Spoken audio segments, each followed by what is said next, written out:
But first, for generations, Chicago has been a hub for immigrants coming from nations all over the world.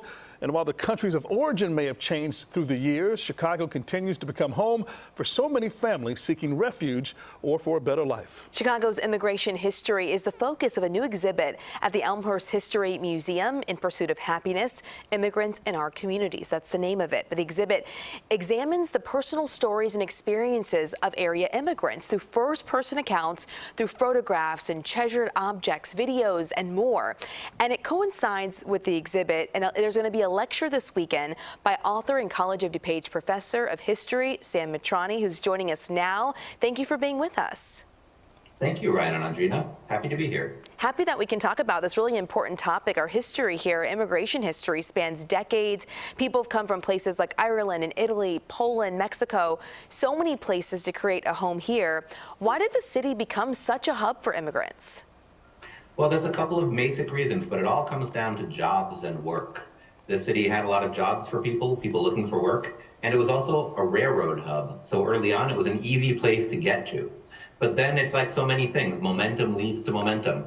So once you had a population of people from a country here, it became a place people knew about, and so they would want to follow. That's, for example, why there are so many Polish people in Chicago. Some Polish people came a long time ago, and then it was a city that people knew about in the U.S.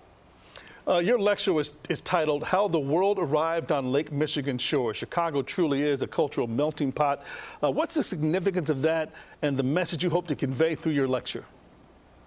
Well, I think that central to the history of Chicago is that we're a city that's brought in lots of different people, and it makes Chicago a lot of what it is. My grandmother herself was an immigrant, and she always said she came to the U.S. for the Chinese food, even though she herself came from Greece. But she knew there was good Chinese food in the United States. So I think it's part of what makes our city rich and diverse. I also think it's one of the things that makes it economically vibrant.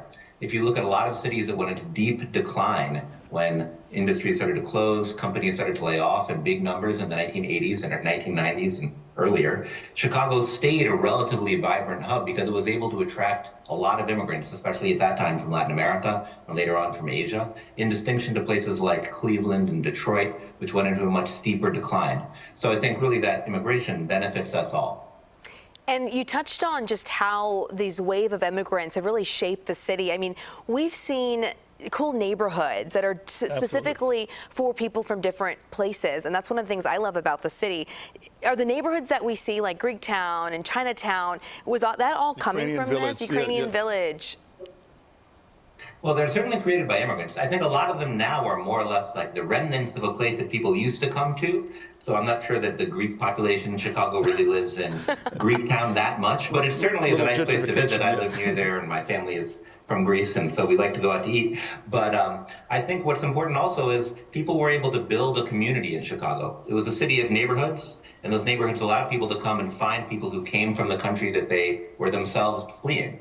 And so if you arrived in a place where there are other people who spoke your language, a church that was familiar, community organizations, people who could help you get a job, maybe even in your language, that was one of the reasons that immigrants came, and it's one of the reasons that our city became the kind of mecca, cultural mecca that it is. And Professor Mitrani, before we let you go, immigration, of course, still a major political topic, not only in Chicago, but around the country, as this sanctuary city continues to welcome migrants bust from Texas, approaching 4,000 in the past few months. What are your thoughts on that border situation between the U.S. and Mexico and how it's escalated again into a really hot-button political topic? I mean, honestly, I think that neither party really has the interests of immigrants in the way that they talk about it. I think the policies of the Biden administration are very similar to the policies of the Trump administration, even though the rhetoric is different. I think most people are workers. We have the same interests. And U.S. companies really control, in most cases, both sides of the border. They have an interest in using the border to drive down wages, whether people work for those companies in Mexico or other countries or here. So I think really people who have to work for a living, we have the same interests wherever we live. And those interests are to get a decent wage, have benefits, et cetera. And really, we have different interests from the companies that have an interest in maintaining that border and using it to divide working class people wherever we live. Love that perspective right there, taking the politics out of it. Professor Mitrani, thank you so much for joining us and your insight. And we look forward to your lecture, How the World Arrived on Lake Michigan Shores. It's happening this Sunday at the Elmhurst History Museum from 2 to 3. It's free for Elmhurst Heritage Foundation members. and just $5 for non-members. The exhibit, In Pursuit of Happiness, Immigrants in Our Communities, is running now until May 14th. Also at the museum, admission is free,